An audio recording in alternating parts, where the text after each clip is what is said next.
अस्सलाम वालेकुम, मैं हूँ डॉक्टर सादिया मुन। मेट्रो वन न्यूज़ की स्पेशल ईद ट्रांसमिशन रौनक ईद में आपके साथ।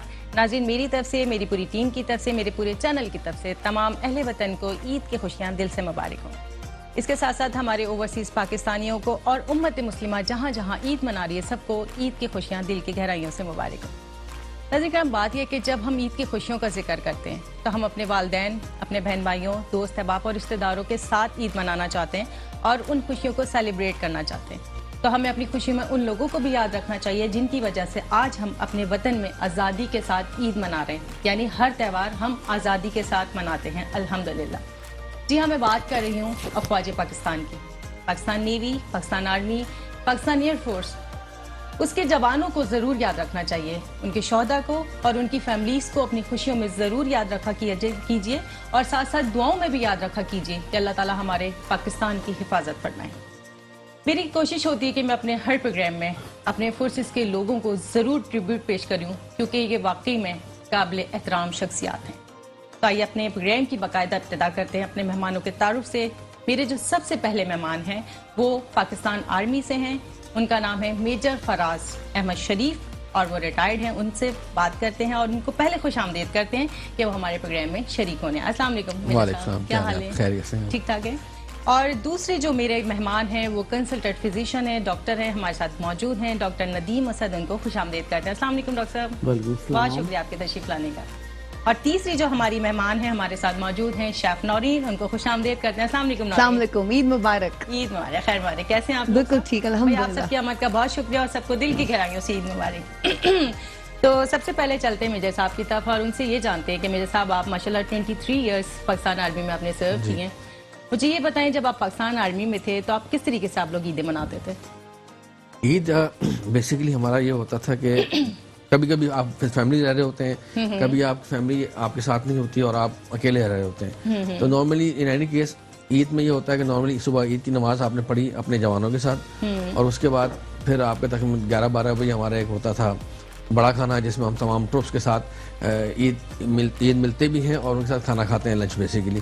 तो वो एक दिन होता है। उसके अलावा अगर हमारे कोई लोकेशंस हैं, कहीं जाना है तो हम तमाम जगहों पे जाके लोगों से ईद मिलते हैं अपने। अच्छा। और वो मतलब मिठाई लेके हर जगह पे, अगर फॉर एग्जांपल कोई डिप्लॉयड है हमारी तो हर जगह जहाँ जहाँ हमारे ट्रूप्स मौजूद होंगे तो तमाम जगहों पे हम चक्कर लगाएंगे और मिठाई देंगे और जाके ईद मिलेंगे और बैठेंगे। ये होता है बेसिकली। अब चलते हैं डॉक्टर साहब की तरफ और उनसे ये जानते कि चूंकि अब रमजानुल मुबारक का महीना ख़त्म हुआ है और आज ईद का पहला दिन है और तकरीबन आधा दिन गुजर चुका है और शाम के करीब है हम चूंकि पूरा महीना फास्टिंग पे रहते हैं, यानी रोज़े रखते हैं, और फिर जो लोग एकदम से खाना शुरू करते हैं, बाज़ औक़ात डायरिया या मोशन भी हो जाते हैं और इसके साथ साथ वॉमिटिंग या डाइजेशन डिस्टर्ब होने के चांसेस ज़्यादा होते हैं। तो इस हवाले से भी डॉक्टर साहब से जानेंगे, लेकिन पहले ये जानते हैं कि वो ईद की खुशियाँ कैसे मनाते हैं, अपनी ड्यूटी सर अंजाम देते हैं या अपनी फैमिली के साथ मनाते हैं। जी डॉक्टर साहब। जी, ईद का दिन तो यूजुअली आम लोगों की तरह ही हम लोग भी शुरू करते हैं, जो नमाज पढ़ते हैं ईद की नमाज, और उसके बाद घर आके घर वालों से ईदी मिलते हैं और फिर वालिदैन की खबरों पे जाना होता है, वहाँ हाजिरी देते हैं। फिर वापस आके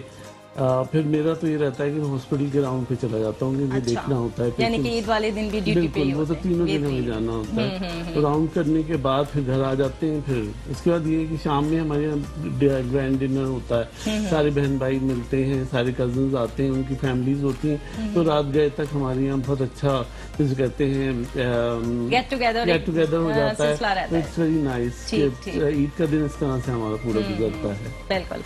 और अब चलते हैं शेफ नौरीन की तरफ, जरा उनसे जानते हैं कि उन्होंने जब ये शेफ बनने का जो प्रोग्राम बनाया वो क्यों बनाया, और जब इन्होंने शुरू किए खाने पकाने तो सबसे ज्यादा किसको खिलाया, किसको खाना पड़ा वो खाना जैसा भी बनता था, ये जानते हैं नौरीन से। हाँ जी नौरीन, सबसे पहले तो मुझे ये बताइए कि आपने जो ये शेफ बनने का प्रोग्राम मतलब बनाया कि मैं अच्छे से खाने बनाऊं, या आपको शौक था या अम्मी अब्बा की सख्तियां थी? नहीं, सख्तियां तो मेरे पास कुछ भी नहीं थी मेरे ऊपर। लेकिन मुझे शुरू से शौक था कुकिंग का। मेरे पास शुरू से, मैं जैसे लोग बुक्स खरीदते हैं, मैं कुक बुक्स खरीदती थी। अच्छा। फिर मास्टर शेफ ऑस्ट्रेलिया बहुत देखती थी। मतलब शुरू से एक होता है ना आपके। फिर इंस्पिरेशन मेरी ममानी है, वो भी शेफ है, और प्लस मेरी अम्मा वो बहुत अच्छा खाना पकाती थी, तो उनके साथ में किचन में होती थी, वो कुक होते थे, उनको देख देख के मतलब मुझे शौक था। और मेरी फैमिली पे सबसे पहले ट्रायल हुए मेरे भैया, ये बनाओ वो बनाओ, लेकिन माशाल्लाह माशाल्लाह जो बनाए वो सबको पसंद आया। तो फिर जाके शेफ का मैंने पूरा कोर्सेस किया। जैसे एक मजाक में एक मुहावरा कहा जाता है कि मर्द के दिल पे जाना है तो मैदे से गुजर के जाना होता है, तो कुछ वैसी बात तो नहीं थी? पता नहीं वैसी बात होगी जो भी है, लेकिन ये कि सबको बहुत पसंद आता है ठीक और मेरे हस्बैंड को भी बहुत पसंद आता है खाने। माशाल्लाह माशाल्लाह, बड़े मजे के खाने होते हैं। आप खुद भी माशाल्लाह बहुत प्यारी हैं, तो डेफिनेटली अच्छा बनाती हैं, बल्कि तुम्हें देख के तो सब ऐसे ही खा लेते हो। चले खैर, अब मेरे साथ मुझे ये बताइए, आपने बड़े खाने का जिक्र किया, ये बड़ा खाना तादाद में ज्यादा होता है या डिशेस ज्यादा होती है, ये बताइए।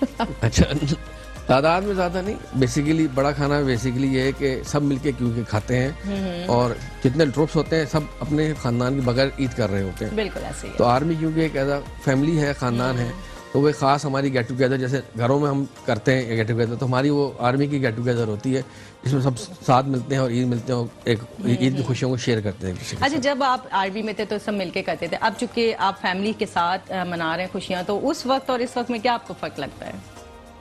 उस वक्त में वो एक अलग रूटीन था, उसमें हम एक लगा बंदा रूटीन था कि सुबह निकले और आपने नमाज के बाद भी बच्चे घर पे हैं भी तो भी आपने तो इन लोग से बातचीत तो होती हाँ, होगी ईद में? बिल्कुल, तो बिल्कुल होती है, लेकिन अब ये तो रूटीन वही है जैसे डॉक्टर साहब ने फरमाया, वालिदैन क्योंकि कब्रें हैं तो वालिदैन कब्रस्तान बातें जाना, पढ़ने जाते हैं उसके बाद दोपहर में फिर ससुराल का चक्कर होता है, तो यही इस तरह जरूरी है। उसी तरह गुजर जाती बेगम है। साहबा की भी तो जो है ना लेके जाना तो होता है। बाकी ये कि शाम तक यही मिलना मिलाना बेहतरीन बेहतरीन।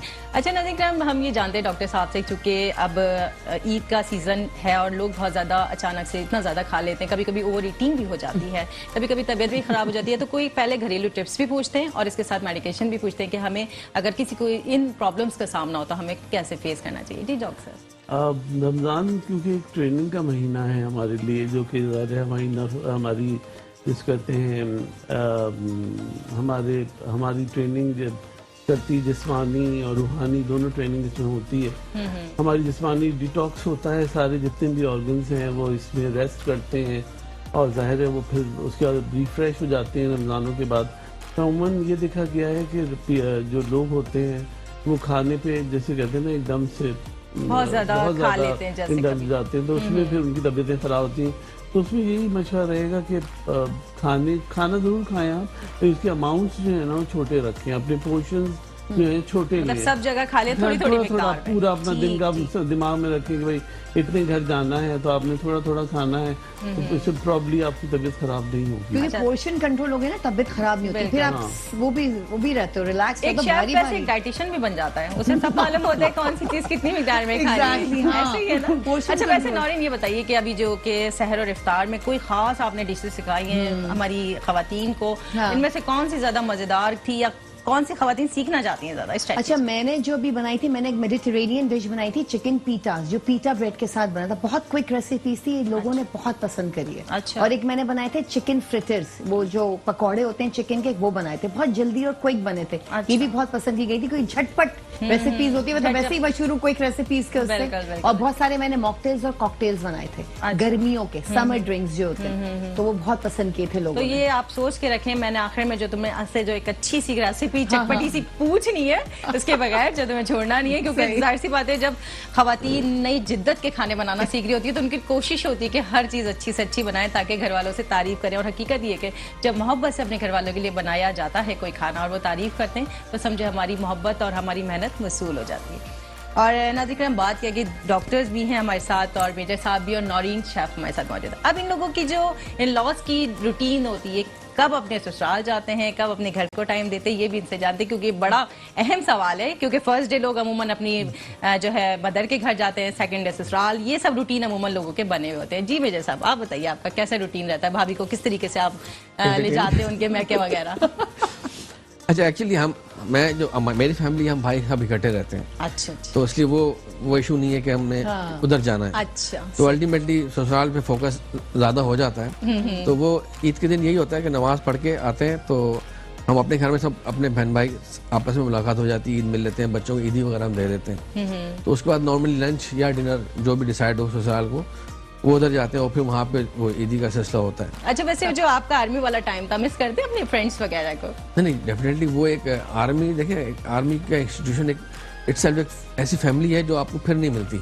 सही बात है। ठीक है, जो उसमें रख रखाव मोहब्बत होता है, क्योंकि पूरे पाकिस्तान से लोग आए होते हैं, हर कल्चर का आपका दोस्त होता है और वो हर कोई अपनी कल्चर को लेके आया होता है, तो उसको हम सब मिलके सेलिब्रेट करते हैं और एंजॉय करते हैं। ठीक है। वैसे जैसे आप जिस वक्त आप थे उस वक्त की ट्रेनिंग में या उस वक्त की हार्ड वर्किंग ज्यादा थी, या इस वक्त के वक्त को आप देखते हो तो आपको क्या डिफरेंस फील होता है?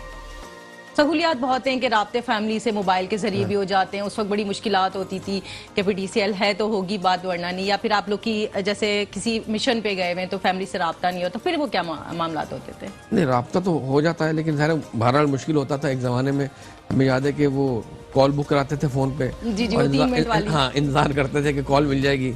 और अभी ये क्या, आप वैसे वीडियो कॉल कर लेते हैं इंसान। तो नहीं, आसानी तो बहुत हो गई है पहले के मुकाबले में। मुझे याद है हम जब ट्रेनिंग थे, एकेडमी में ट्रेनिंग करते थे, तो उस ज़माने में हम वीकेंड पे कॉल करते थे घर पे, तो हार्डली 1 मिनट की कॉल करते थे। तो वो इतनी महंगी होती थी उस ज़माने में, वो उस ज़माने में हाल से 50 रुपीज़ पर मिनट होती थी। अच्छा, ठीक है। तो उस वक्त के हिसाब से बहुत महंगी थी, अभी के हिसाब से तो छोड़ा यार।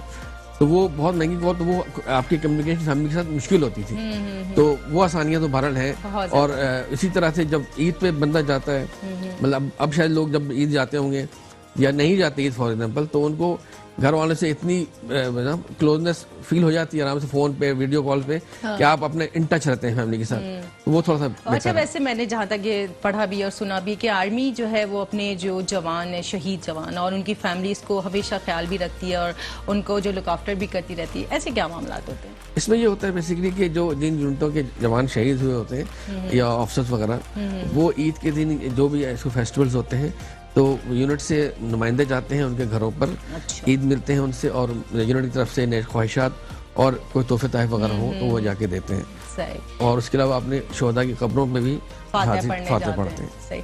हकीकत क्या है कि नाज़रीन किराम, बात क्या होती है, हमारे अपने प्यारे वो चाहे वो नॉर्मली वफात पाए हों या शहीद हों, क्योंकि शहीद के बारे में तो आप सल्लल्लाहु अलैहि वसल्लम का फरमान है कि शहीद की जो मौत है वो बहुत बुलंद दर्जात पे, यानी अल्लाह फरमाता है कि शहीद को तो मुर्दा भी ना कहो, वो जिंदा है। और हकीकत क्या है कि नबी करीम सल्लल्लाहु अलैहि वसल्लम की एक बड़ी प्यारी हदीस मुबारक ज़रूर सुनाना चाहूँगी, जो कि हमारे साथ मेजर साहब मौजूद हैं, क्योंकि ये एक ऐसा काम है जो हमारी वतन की हिफाजत के लिए लोग अपनी जानें कुर्बान करते हैं, कि अपने वतन की हिफाजत के लिए एक दिन और रात का पहरा देना, जबकि हमारे मुल्क की सरहद दुश्मन की सरहद से मिलती हो, पूरे माह के रोज़ों और क़याम लैल से ज़्यादा अफजल है। सोचिए कि जब एक फ़ौजी अपनी वतन की हिफाजत के लिए खड़ा होता है तो उसका क्या दर्जा है, और जब अगर उसे शहादत अल्लाह ताला अता कर देता है तो वो क्या मकाम है, और गाजी होता है तो उसका भी बहुत मकाम है। तो ये बड़ी काबिल एहतराम शख्सियात है, हमेशा इनको अपनी दुआओं में याद रखा कीजिए। और डॉक्टर साहब आपकी तरफ चलते हैं, अब ये जानते हैं कि जो आपने रूटीन बताई अपने पेशेंट्स के हवाले से, ये वो हमें थोड़ी सी कोई ऐसी टिप्स दें कि हमें किस तरीके से जो ना अपनी चीज़ों को एहतियात के साथ खाना चाहिए। एकदम बहुत जैसे आपने कहा पोर्शंस में खा लें, लेकिन अगर होते कभी हम किसी ऐसी जगह कि हम फौरन डॉक्टर से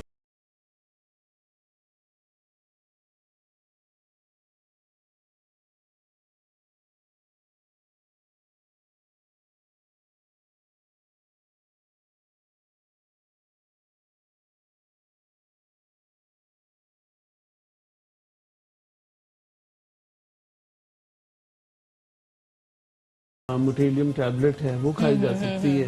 ये मेरे ख्याल से वो सेफ ड्रग्स हैं जो सब खा सकते हैं, सब खा सकते हैं। अदर देन दैट, अगर किसी को वॉमिटिंग वगैरह ज्यादा है या डायरिया ज्यादा है तो फिर मेरे ख्याल से डॉक्टर से रुजू करना चाहिए। बिल्कुल, जो कंडीशन के हिसाब से मैनेज। ठीक है। नाज़रीन हम आपके और हमारे दरमियान एक छोटा सा ब्रेक है, मिलते हैं ब्रेक के बाद। वेलकम बैक नाज़रीन, हम आपके साथ मौजूद हैं मेट्रो वन न्यूज़ की स्पेशल ईद ट्रांसमिशन रौनक ईद में। और आपने मेरे गेस्ट के जो सारी बातें सुनी कि किस तरीके से ये लोग अपनी ईद मनाते हैं, जब अपनी ड्यूटीज़ पे होते हैं तो कैसे मनाते हैं, अपनी फैमिलीज़ के साथ होते हैं तो कैसे मनाते हैं, और अगर सेहत के मसाइल अगर किसी को हो जाते हैं तो डॉक्टर साहब से भी मशवरे लिए। लेकिन चूँकि ईद का सीज़न है, मज़ेदार से खानों के बगैर तो वो हमारी पूरी होती नहीं है, और मीठा खासकर बनाया जाता है। तो हम चलते हैं शेफ़ नौरीन की तरफ, उनसे जानते हैं ज़रा 2-4 मीठी बातें, ज़रा मीठी डिशेस के साथ बताइए भाई। सही। मैं जो फर्स्ट डे जो मेरा होता है ईद का, वो मेरा होता है मेरे घर पे, क्योंकि मेरी ससुराल भी, मेरा मैका भी मेरे घर पे होते हैं सब लोग। मेरे यहाँ बहुत बड़ा डिनर होता है, उस समय केक बेक करती हूँ, शीर खोरमा बनता है, और एक पाइनएप्पल डिलाइट होता है, 4-5 किस्म के डिजर्ट्स होते हैं। अच्छा। और 4-5 किस्म के खाने होते हैं। अच्छा, कुछ लोग अपने साथ एक एक डिश भी लेकर आते हैं, कोई वन डिश भी करते हैं, लेकिन मैं 5-6 खाने बना के रखती हूँ। अच्छा। क्योंकि मेरे घर पे होता है, फिर सब अपनी खुशी से जो लेकिन लाएं। बस एक बात बताएं, जब हाँ। आपके घर में जो आपने तो अपनी पसंद से बना दी, हाँ। लेकिन मेहमान भी तो फरमाइश करते होंगे, नौरीन ये आपके हाथ का खाना है, ये सिर्फ बना के फरमाइशी ही रखिएगा। प्रोग्राम चलता है मेरे घर में। अच्छा, अच्छा, मेरा जो भांजे नेफ्यूज वगैरह, वो तो कहते हैं नोनी खाला के घर पे जा रहे हैं, वो नौरीन खाला नोनी खाला बोलते हैं। हम ये खाएंगे, हम ये खाएंगे, क्योंकि अम्मा तो उनकी बनाती नहीं जब है। इतनी सारी चीजें बनाती होंगी तो आपका दिन तो फर्स्ट मेरा किचन में गुजर जाता है। मेरा 2 दिन पहले मैरिनेशन होती है सादिया। अच्छा, बिल्कुल यानी कि आप मैरिनेट 2 दिन करके। पहले से तैयारी हाँ, होने 2 लगी दिन पहले से तैयारी होती है। फिर जाके मैं उसको, कुछ बेक डिशेज होती हैं, कुछ फ्राइड होती हैं, कुछ वैसे नॉर्मल डिशेज होती हैं, तो वो उसी में मेरा सारा दिन यूं ही निकल जाए। लेकिन मैं 2 दिन पहले अपनी प्रिपरेशन कर देती हूँ। वैसे चूंकि आप खुद शेफ हैं और आप अपनी मर्जी से हर चीज बना रही होती हैं, तो किसी की हेल्प करने की जरूरत नहीं होती। नहीं, कोई, बस हेल्पर्स मेरे पास होते हैं, वो कटिंग कर देते हैं, लेकिन बाकी किसी की जरूरत नहीं होती। हाँ, तो हाँ। यानी कि जब इंसान बना रहा होता है तो वो ये भी सोचता है ना बाज़-औक़ात कि जो मैं अपनी मर्जी से बनाऊंगी वो मैं ही बनाऊंगी, किसी के मशवरे से वो चीज खराब ना हो हाँ, जाए, ऐसा होता एग्जैक्टली। है। मैं फिर अपनी हिसाब से बनाती हूँ। मैं फिर किसी का, हाँ, अगर जैसे कुछ देसी खाने हो तो चलो सब कोई भी कुछ बोल सकता है, लेकिन जैसे मेरे अपने कुछ खाने होते हैं, जैसे मेडिटेरेनियन डिशेज हैं या इटालियन डिशेज हैं, तो उसमें मैं फिर अपने ही हर चीज उससे हिसाब से करती हूँ। वैसे आपका जो है ये सहर और अफ्तार वाला जो रूटीन था, और ये आपके कैसे गुजरा पूरा रमजान, किधर मसरूफ है? बस ना पूछे, एक चैनल पे करी थी मैं सहरी, और एक पूछ लिया, अब तो बताना पड़ेगा।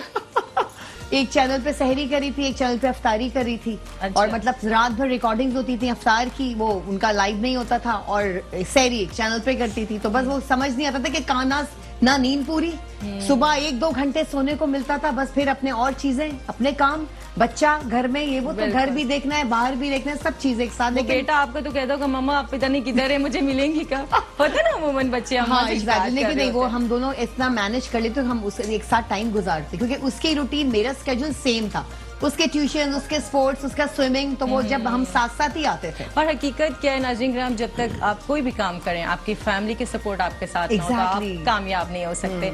इसलिए कि किसी भी कामयाब शख्स के पीछे, कहते हैं ना, किसी खातून का हाथ है, यहाँ तो पूरी फैमिली का होना बहुत ज़रूरी होता है, तभी हम कामयाब होते हैं।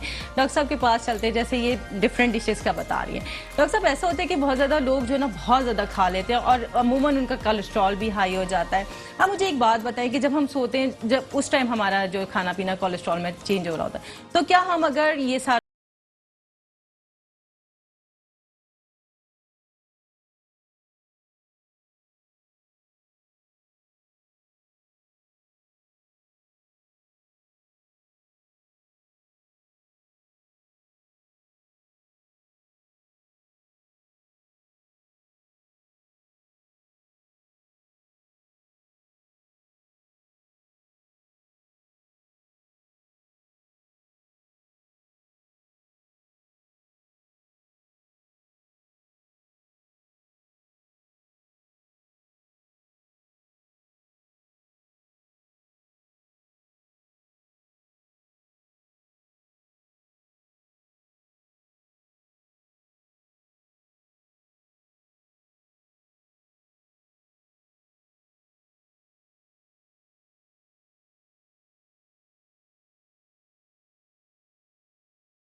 चाहते हैं आर्मी में जाना, जैसे होता है ना हर कोई इतना अच्छी सी ड्रेसिंग आप लोगों की होती है माशाल्लाह, तो इससे लोग इंस्पायर होते हैं कि आर्मी में जाना है बस?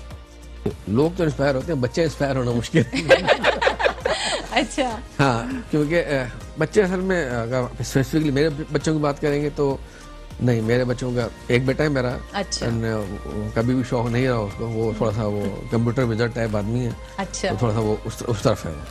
बाकी हाँ, हमारी ड्रेसिंग वगैरह से थोड़ा सा लाइफस्टाइल ऐसा होता है, लोग मोटिवेट होते हैं और बेसिकली उसी मोटिवेशन से बहुत से लोग, जैसे कहते हैं ना कैलकुलेटेड लाइफ होती है आपकी, हर चीज टाइम से हो रही होती है। हाँ, ऐसे ही होता है बहुत, क्योंकि डिसिप्लिन होती है ना, क्योंकि आर्मी में रहते हुए या कोई भी फोर्स हो, आपने टाइमिंग आपकी बहुत इंपॉर्टेंट है। क्योंकि अगर आपने कोई काम भी करना है तो अगर आपको टाइमिंग की आदत नहीं है तो कल को आपने कोई किसी भी काम से जाना तो यू मे गेट लेट, तो वो फिर आपको नुकसान दे सकती है। तो रूटीन में भी आपको टाइमिंग फॉलो करते हैं तो आप सही रहते हैं। वैसे मेरे साहब ये मुझे बताएं, जैसे मैंने सुना है कि किसी ने 23 ईयर्स सर्व किए हैं, तो किसी ने 25 ईयर्स सर्व किए हैं, कोई मेजर है तो रिटायर्ड हुआ है, कोई कर्नल होकर रिटायर्ड है, ये क्या सिलसिला होता है? ये बेसिकली हर रैंक के ऊपर सर्विस है हमारी। अच्छा। तो जैसे एज ए मेजर अगर रिटायर्ड हो रहा है तो ज़ाहिर है 23 ईयर्स पे जा रहा है। अच्छा। जैसे प्रमोट होते रहते हैं तो आप लोग को कोर्सेज वगैरह भी करते होंगे ना इस आगे, जैसे कोई कर्नल है, मेजर है, फिर उस हिसाब से? अच्छा, तो इनकी क्या टाइमिंग्स होती हैं? जैसे टाइम पीरियड के आपने ये वाला कोर्स इतने मंथ का करना है तो फिर आपका रैंक बढ़ेगा? नहीं, वो इसमें आर्मी का जो प्रमोशन सिस्टम है वो एक बड़ा कॉम्प्रिहेंसिव सिस्टम है। अच्छा। खाली कोर्सेज पे नहीं होता, बहुत सारी चीज़ें और भी देखती है फौज। अच्छा। जिसके ऊपर वो एक मेरिट बनता है, उसके ऊपर फिर प्रमोशन बोर्ड होते हैं जिसके तहत वो फिर लोगों का ऑफिसर्स का प्रमोशन होता है। यानी कि बेटे साहब का कोई प्लान नहीं है अभी जाने का आर्मी में? अब्बा काफी है? हाँ नहीं, बेटा नहीं, मेरा बिल्कुल उसका मूड नहीं है, हालांकि वो मोटिवेशन नहीं हुई उसको। अच्छा, वैसे मेजर साहब जैसे बड़ी हार्ड एक्सरसाइजेज होती हैं, आप लोग डेली वॉक करना, एक्सरसाइजेज करना, तो वो फिर रिटायरमेंट के बाद मैनेज हो पाती है या रिटायरमेंट बाद देखिए, क्योंकि सिविलियन लाइफ स्टाइल थोड़ा सा डिफरेंट है। आर्मी में क्योंकि वो सिस्टम पूरा उसी एक माहौल बना हुआ होता है, माहौल बना, तो उसी के गेज रोटेट हो रहा होता है, उसी रूटीन के रोटेट, तो वो थोड़ा इजी होता है उसमें आपने रहना। सिविल लाइफ में थोड़ा सा एडॉप्टेशन का मसला होता है, क्योंकि यहाँ पे फॉर एग्जांपल अगर आप एक ऑर्गेनाइजेशन ज्वाइन करते हैं, वो टाइमिंग अगर उसकी कुछ और है, आपने उसको टाइम देना है 9 to 5, 9 to 6, थोड़ा प्रोलॉन्ग भी हो जाते हैं ऑफिस टाइमिंग, यहाँ पे थोड़ा मुश्किल हो जाता है, लेकिन हमारा फिर भी लोग करते हैं और हम। वैसे चूंकि आप लोग एक बड़ी मैनेज लाइफ, एक ऑर्गेनाइज्ड लाइफ गुजार के आ रहे होते हैं, और जब रिटायर्ड हो जाते हैं, सिविलियन लाइफ में आते हैं, तो वो मैनेज हो जाता है आसानी से? मुश्किल नहीं होती? शुरू में एडजस्टमेंट में टाइम लगता है आपको, क्योंकि बहुत सी चीज़ें होती हैं कि आप रूटीन आर्मी में थोड़ा सा एक ऑर्डरली चीज़ें होती हैं। जब आप सिविलियन लाइफ स्टाइल में आते हैं तो थोड़ा सा आपको धचका ये लगता है कि यार ये मेरी बात नहीं सुन रहा, ये मैं जो काम कर रहा हूँ काम पूरा नहीं हो रहा। अब जैसे एक हॉस्पिटल को हेड कर रहा हूँ मैं, अब होता ये कि आप वहाँ पे किसी को ऑर्डर देते हैं या कोई काम कहते हैं तो वो कहता है ठीक है सर मैं करता हूँ, वो कर लेता है लेकिन थोड़ी सी अपनी स्पीड के साथ। मेरा अगर आर्मी में आप जब काम कह रहे होते हैं तो वो मीन्स के अभी जाओ अभी कर लो, तो ये आपको भरा with the passage of time 6 महीने, साल, 2 साल में आप फिर आहिस्ता आहिस्ता सेटल हो जाते हैं। ठीक है जनाब। वैसे नाज़रीन, मेरे साहब से ज़रूर ये भी जानेंगे कि जब ये भाभी को लेके जाते हैं उनके मैके, तो भाभी टाइम लगाती हैं, क्योंकि फौजियों की बड़ी जो कैलकुलेटेड लाइफ होती है, हर चीज़ बड़े काम से कर रहे होते हैं। भाभी को कितना टाइम मिलता है ये जानेंगे बाद में, लेकिन चलते हैं पहले शेफ नौरीन की तरफ। अच्छा शेफ नौरीन, अब मुझे ये बताइए, कभी ऐसा हुआ है कि पकाने कुछ गई थी पक कुछ गया?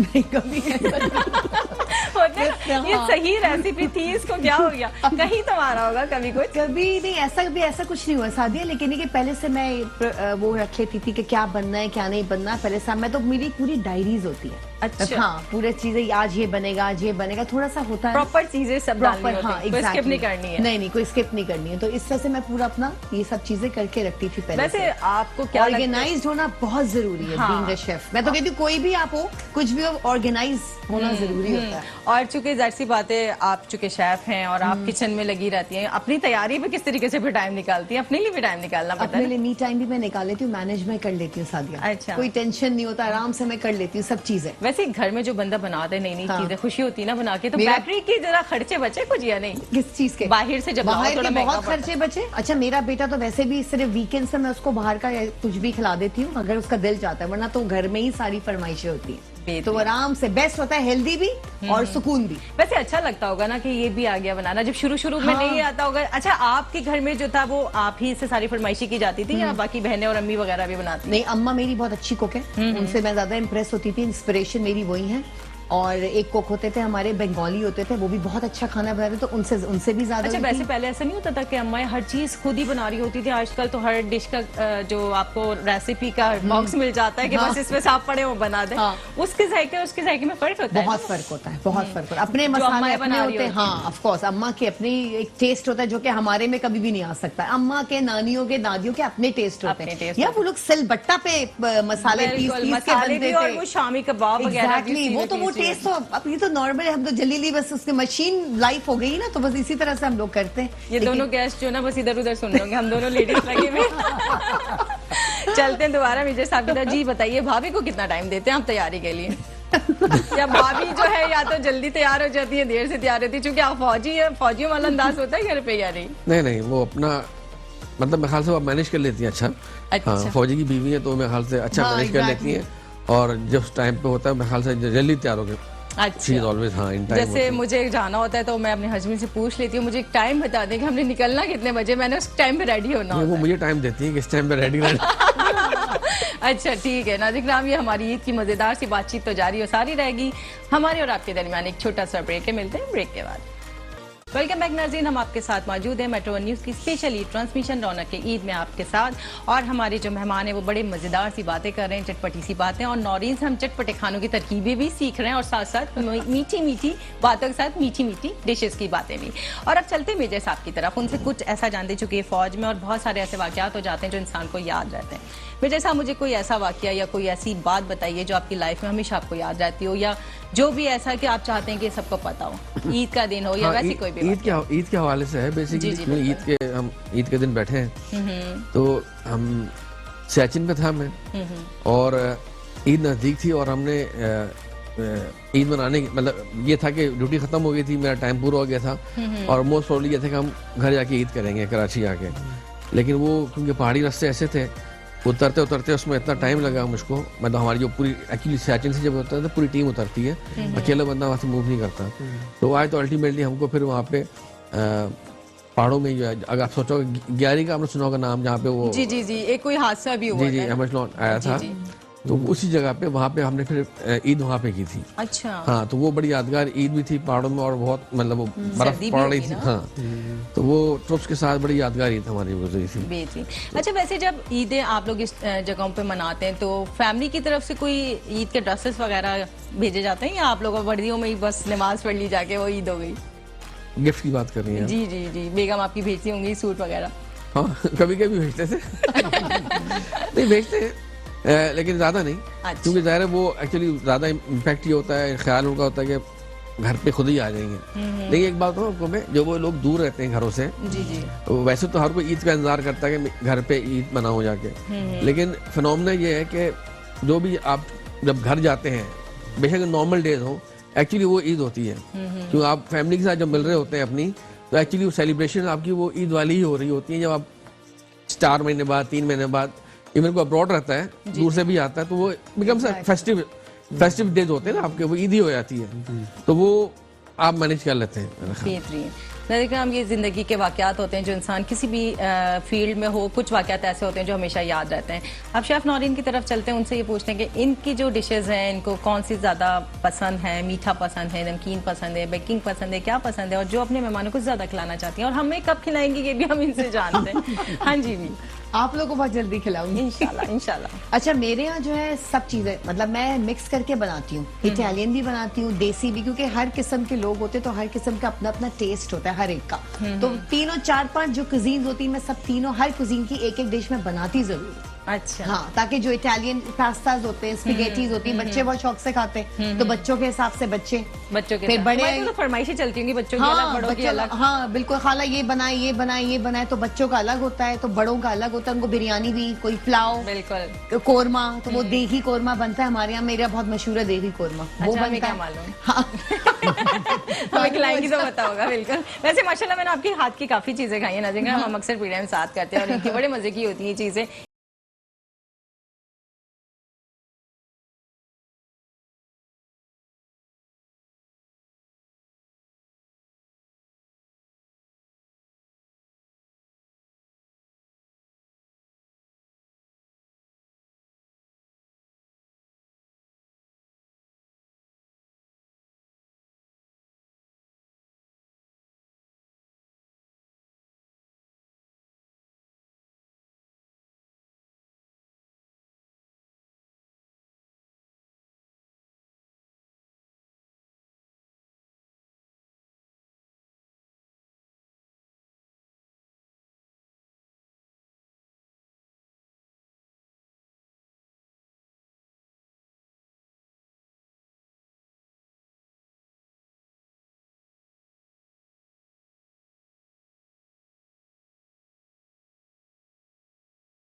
ये कि बहरहाल टाइम और ड्यूटी ऐसी होती है, करना पड़ता है आपको। लेकिन जैसे ओवरसीज पाकिस्तानी होते हैं वो जैसे वो माहौल नहीं होता उनके, लेकिन वो एक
कोई अपने फ्रेंड के साथ मसरूफ होगा। और चूंकि मेजर साहब से पूछा हमने वो किस तरीके से ईद मनाते थे, शेफ नौरीन से पूछा और साथ साथ डॉक्टर साहब से पूछा, और ये वो सारी बातें थी जो हमारे लोग जानना चाहते हैं, हमारे नाज़रीन जानना चाहते हैं। अब हमारे पास 2-3 मिनट का टाइम है, हमारा जो है प्रोग्राम का टाइम वाइंड अप की तरफ है, तो हम अपने मेहमानों से मैसेजेस ले लेते हैं। जी मेजर साहब, आप क्या कहना चाहेंगे? बेसिकली ईद या फेस्टिवल जो है, बेसिकली मेरा ख्याल है कि जो लोग जैसे डॉक्टर साहब हैं या हम जिस प्रोफेशन से मैं रहा हूँ, इसमें ईद सेलिब्रेशन में ड्यूटियाँ परफॉर्म करने के लिए आपको अपनी फैमिली सपोर्ट बहुत ज़रूरी है। जैसे डॉक्टर साहब भी जाते हैं, अगर कोई इमरजेंसी हो जाती है तो ही पूरा दिन शायद वहाँ गुजर जाए इनका। मेरे साथ भी एक आध दफ़ा ये हुआ कि हम जैसे गए बड़े खाने भी ईद के मरने के, अब आ रहे हैं वापसी पे चलेंगे, लेकिन रात हो गई आते आते कोई इमरजेंसी होगी, तो फैमिली सपोर्ट मेरे ख्याल से बहुत है। और हमें अपनी फैमिलीज को बेसिकली ऑनर करना चाहिए ईद पे कि यार ये हमारे साथ रहती हैं हर वक्त, और हमें इन्होंने हर जगह सपोर्ट किया और आगे भी करेंगे। बिल्कुल, बहुत अच्छी बात है। नाज़रीन किराम, हकीकत यही है कि ये वो लोग हैं जो हमारी जान की हिफाजत के लिए अपनी जानों की कुर्बानी देते हैं, वाकई में बहुत काबिल एहतराम शख्सियत है। जो है नौरीन, आप भी दे दीजिए। जैसे मेजर साहब ने कहा कि सपोर्टिव, मेरी फैमिली बहुत सपोर्टिव है, थैंक्स अ लॉट। हाँ जी, बिल्कुल थैंक यू कर सकते हैं। उनकी सपोर्ट की वजह से हम लोग यहाँ हैं। चुन्नू मुन्नू को जरूर कर दें, आपका देख रहा होगा छोटू। चुन्नू मुन्नू पढ़ रहा होगा या सो रहा होगा। अच्छा, माशाल्लाह ही 12 years old, अब वो चुन्नू मुन्नू नहीं रहे। वो तो बड़ा भी हो जाए तो हमारे लिए चुन्नू मुन्नू ही रहेगा। एग्जैक्टली, ये तो है। बस बी पॉजिटिव, सोचें, अच्छा खाएं, पोर्शंस में खाएं और अपना खुश रहें और दूसरों को भी खुश रखें।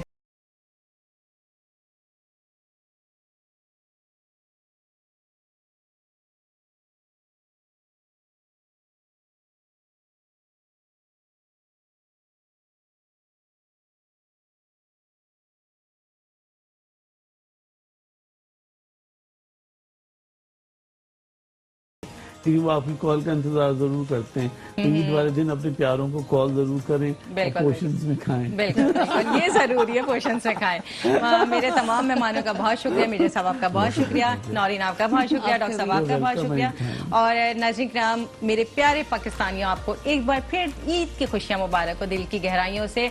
और अपनी खुशियों में अपने तमाम लोगों को याद रखा करें और खासकर अपने वतन की सलामती की दुआएं जरूर किया कीजिए।